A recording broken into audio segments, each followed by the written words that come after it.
इस जंगल के बीच से जाने वाली सड़क को लोग रात में पार नहीं करते, क्योंकि वहां एक औरत है जिसकी आंखें आग की तरह जलती हैं। रात काफी हो चुकी थी। रामलाल और गौरी अस्पताल से चेकअप करवाकर बाहर निकले। दोनों थके हुए थे, पर घर पैदल जाने के अलावा कोई रास्ता नहीं था। जैसे ही दोनों आगे बढ़े, सड़क की खामोशी उन्हें अजीब लगने लगी। हवा में जैसे कोई फुसफुसाहट घुली हो। जल्दी घर चलते हैं, ये रास्ता आज कुछ अजीब लग रहा है। डर मत, मैं हूं ना। अचानक पीछे से किसी के तेज कदमों की आहट आई, मगर मुड़कर देखा तो वहां कोई नहीं था। तुमने सुना? हाँ, पर शायद हवा होगी। कुछ दूर एक काली परछाई खड़ी थी, स्थिर, बिल्कुल बिना हिले। रामलाल, वो कौन है? कोई नहीं, भ्रम होगा। बंद दुकानें, हवा और ज्यादा तेज। जैसे जैसे वे आगे बढ़ते गए, हवा भारी होती गई, जैसे हवा में कुछ अदृश्य उनके साथ चल रहा हो। किसी ने गौरी के बिल्कुल पास बहुत धीमे कुछ कहा। रामलाल, किसी ने मुझे बुलाया है। ये तुम्हारी थकान है गौरी। घना अंधेरा, हवा अचानक शांत हो जाती है। अचानक रामलाल लड़खड़ा गया, जैसे किसी ने पीछे से उसे धक्का दिया हो। किसने धक्का दिया? यहाँ कोई है रामलाल, चलो। सड़क के बीच अचानक दिखती काली लंबी आकृति, आंखों की जगह सिर्फ अंधेरा। वो आकृति अब सिर्फ कुछ कदम की दूरी पर थी, बिना आवाज हिलती हुई। हाय भगवान! रामलाल उसका हाथ पकड़कर दौड़ पड़ता है।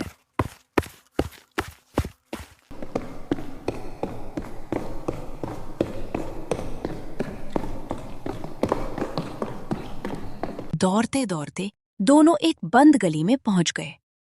सामने अंधेरा और पीछे वह परछाई।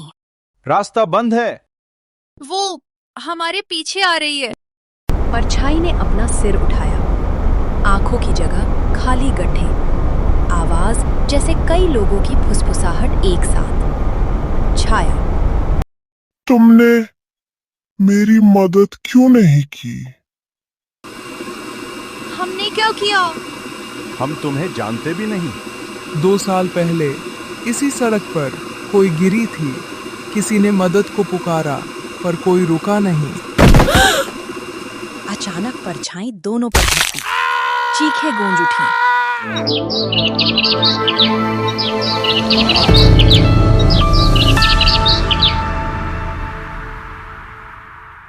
इनके शरीर पर एक भी चोट नहीं, पर इनके कपड़ों पर किसी और के खून के निशान है। घर का कमरा। रामलाल और गौरी ने आंखें खोली, पर कमरे में वे दोनों अकेले नहीं थे। दर्पण में वही काली परछाई उनके पीछे खड़ी थी। धीरे धीरे आंखें खोलती हैं और पानी पीने के लिए कमरे के कोने में रखे आईने की ओर जाती है। जैसे ही वह आईने में देखती है, उसकी सांसें रुक जाती हैं। मिरर में रामलाल और गौरी नहीं, बल्कि उनके पीछे खड़ी एक काली लंबी चुड़ैल दिख रही होती है। गौरी जोर से चिल्लाने ही वाली थी, लेकिन गौर से देखकर उसे एक बात समझ आती है। चुड़ैल सिर्फ आईने में दिखाई दे रही है, असल में पीछे कोई नहीं है। वह कांपते हुए रामलाल को आवाज देती है। रामलाल, उठो। ये देखो। रामलाल दौड़कर आता है और आईने में देखता है। वहां वही लंबी काली आकृति, पीली चमकती आंखों के साथ। मिरर में चुड़ैल धीरे धीरे अपना चेहरा उठाती है। उसकी आवाज भारी, टूटी हुई और दर्द से भरी होती है।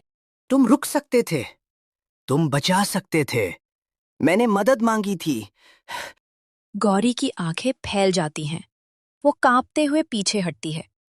रामलाल घबराकर मिरर को घूरता है, लेकिन सवाल वही है, चुड़ैल किस मदद की बात कर रही है और किसने उसकी मदद नहीं की? मिरर में चुड़ैल की आंखें गुस्से से नहीं, बल्कि दर्द और शिकायत से भरी लगती हैं। रामलाल, ये हमें दोष क्यों दे रही है? रामलाल मिरर के करीब जाकर पूछता है। किसकी मदद नहीं की? हम किसकी बात सुन रहे हैं? चुड़ैल दोबारा फुसफुसाती है। तुम रुक सकते थे, तुम बचा सकते थे, मैंने मदद मांगी थी। मिरर अचानक धुंधला होने लगता है, जैसे उसमें कोई पुरानी याद उभर रही हो। मिरर में एक धुंधली तस्वीर दिखाई देती है।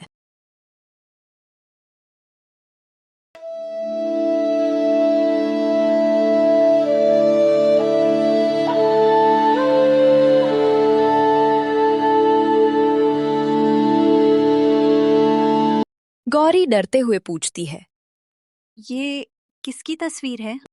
मिरर में चुड़ैल की आवाज कांपती है। मैं मदद मांग रही थी, लेकिन किसी ने नहीं सुना। गौरी डरकर रामलाल की तरफ मुड़ती है। रामलाल, कहीं ये वही जगह तो नहीं जहां तुमने बताया था कि किसी भिखारी औरत को लोग छोड़कर चले गए थे? रामलाल धीरे से बोलता है। हाँ, लेकिन मैंने तो उसे नहीं देखा था।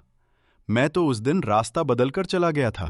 मिरर में चुड़ैल की आंखें सीधी रामलाल पर टिक जाती हैं। मिरर पूरा कमरे की दीवार से हिलने लगता है, जैसे कोई अंदर से उसे धक्का मार रहा हो। गौरी कांपते हुए, ये तुम्हें क्यों घूर रही है रामलाल? रामलाल पीछे हटकर बोलता है। मुझे नहीं पता, मैंने किसी की मदद नहीं रोकी। तुम वहां थे? मिरर में एक और याद उभरती है। इस बार एक सड़क, और दूर एक आदमी खड़ा है। उस आदमी की परछाई रामलाल जैसी दिखती है। चुड़ैल चिल्लाती है, तुम वहां थे, तुमने मुझे देखा था। रामलाल का चेहरा सफेद पड़ जाता है। गौरी कांपती हुई पूछती है, क्या तुमने वाकई किसी को देखा था उस दिन? रामलाल धीरे से कहता है, मैं किसी के रोने की आवाज सुनकर रुका था, लेकिन डर लगा था, इसलिए मैं आगे बढ़ गया। मिरर में चुड़ैल की चीख सुनाई देती है। तुम बचा सकते थे, मैंने मदद मांगी थी। गौरी चीखते हुए रामलाल को पकड़ती है। ये हमें यहाँ से जाने नहीं देगी। अब तुम्हें मेरी अधूरी पीड़ा पूरी करनी होगी। ये घर अब मेरा है। घर में अंधेरा फैला हुआ है। रामलाल और गौरी एक दूसरे को पकड़े खड़े हैं। चुड़ैल की भारी आवाज फिर सुनाई देती है। तुम दोनों में से एक आज नहीं बचेगा। जैसे ही वह बोलती है, हवा और ठंडी हो जाती है। अचानक कमरे के बीचों बीच एक सफेद धुएं जैसी आकृति बनती है। वही चुड़ैल। उसका चेहरा जलने से बिगड़ा हुआ, पर आंखों में सिर्फ दर्द है, न कि गुस्सा।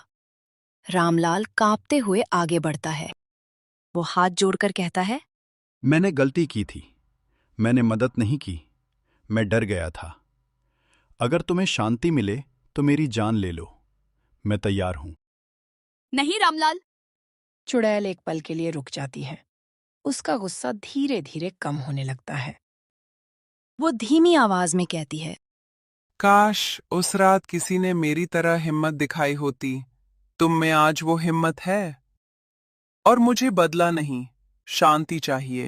अचानक कमरा हल्की सफेद रोशनी से भर जाता है। चुड़ैल की आकृति धीरे धीरे ऊपर उठती है। उसके चेहरे से काला धुआं हटने लगता है। औरत के चेहरे से काला धुआं हटता है। अब वह एक साधारण औरत की तरह दिखती है, थकी हुई पर शांत।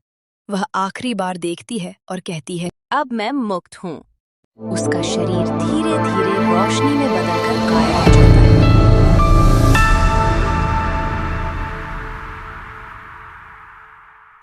रामलाल और गौरी एक दूसरे को देखकर रोते हैं, पर अब चुड़ैल की रूह को शांति मिल चुकी है।